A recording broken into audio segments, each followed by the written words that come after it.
I don't know how long it's been now. Master Discord sometimes messes with my perception of time. Sometimes it feels like eons, and others?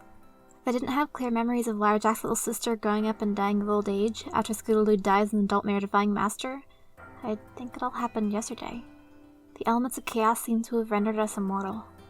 Master Discord has no need for servants, minions, or slaves, but he keeps us around anyway.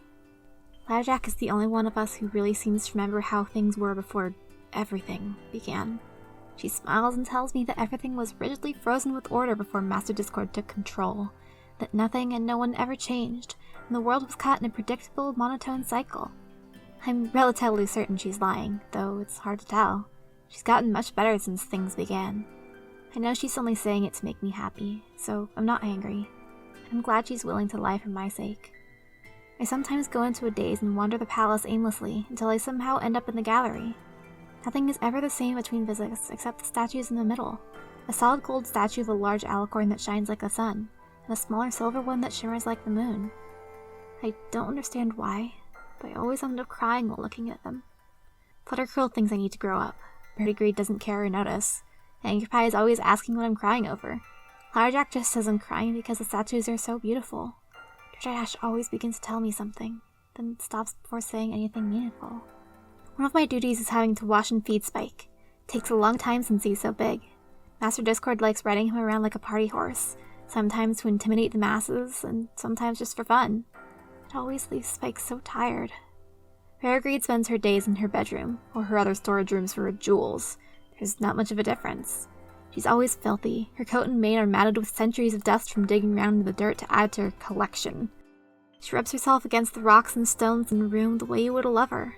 She has rooms full of the things. It's a wonder they haven't fallen over and crushed her. She's always getting more. She venomously insists they're diamonds, rubies, emeralds, then in the next moment acts as though they were living, breathing ponies. We're all sure she's quite crazy. Larjack spends the most time with her, complimenting Reverie's beautiful collection and asking for details. Reverie is happy to comply and goes on for hours about her treasures.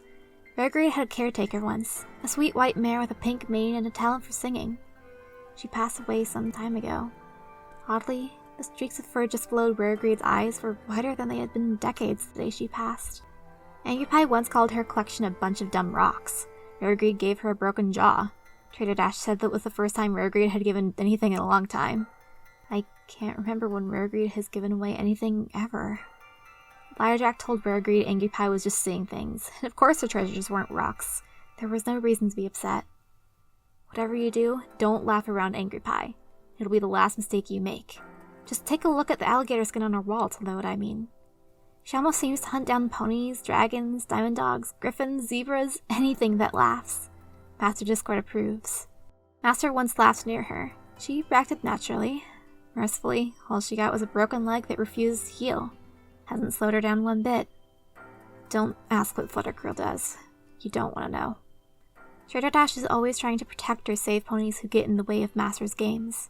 Strangely, she always ends up having to let one suffer to save another. Master laughs harder during those games. There's this one Pegasus who trots around the palace each day. Her wings don't seem to work right, or her legs for that matter. Her eyes are always looking in different directions. She has a pale blonde mane and gray coat, but it's natural in her, unlike Master's other victims. Her cycles around the castle are the only way to keep track of time here. She starts out as a filly barely old enough to walk, and after a few hours she's so old you'd think it was only force of will keeping her heart pumping. I've never seen what happens to make her reset.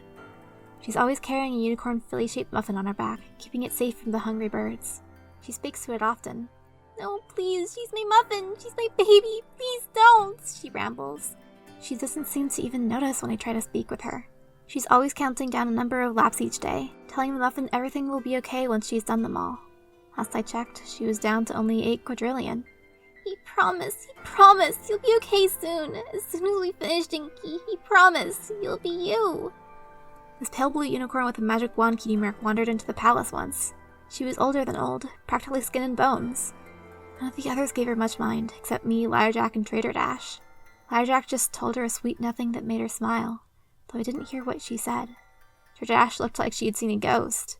The mayor looked at me almost intently, trying to recall something, as if we had met before. But the look of recognition soon faded from her eyes, She left the palace, never having once raised her head or spoken a word.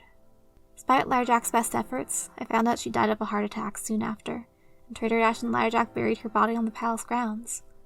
Far kinder than letting Master reanimate her corpse and send it to eat the brains of her loved ones. Wouldn't be the first time that happened to an unburied body. Roughly once a week, Trader Dash shows up in my bedroom after midnight. Not that night and day have any real meaning anymore. She just shows up unannounced at the end of my bed when I'm not looking, completely silent. Sometimes she glances at the 2 houseplants in the corner. I can't even remember why I keep them. It takes some time for her to say anything, sometimes an entire 30 minutes. Twilight Tragedy? She begins saying my name. Master promised he'd put everything back the way it was before. Everything. Every detail, every memory. Except mine. All.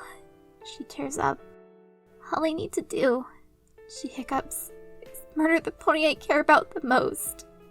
She breaks down sobbing, hugging me. I can't do it, Twilight. I want Eiji to be honest again. I want Pinkie to laugh again. I want Rarity to be sane again. I want Fluttershy to be Fluttershy again. But I can't do it. It's for the sake of every pony. It's for the sake of everything. But I can't kill my best friend. I've always thought I was strong, you know, deep down. I'm not. I'm weak.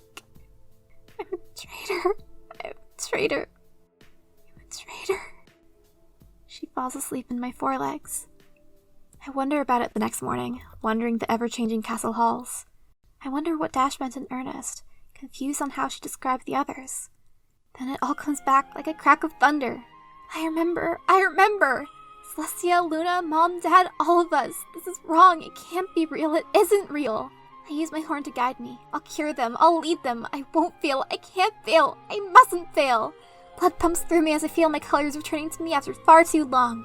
If I can wake up, then so can everyone. I think about where they all usually are. Pinkie Pie's closest. I'll start with her. Discord appears in front of me before I've made it 5 steps. I charge my horn, ready for the fight of my life, and he snaps his fingers, and the world turns gray in my eyes again. Oh, Twilight, my little Twilight Tragedy. You forget each time.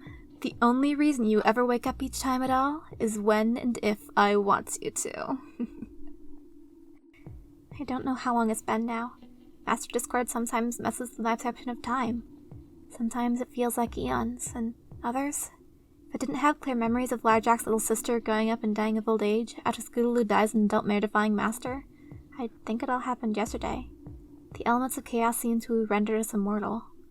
I'm informed by my master that some foolish ponies in Ponyville are practicing magic. Duty calls. Time to show these little ponies that magic is tragedy.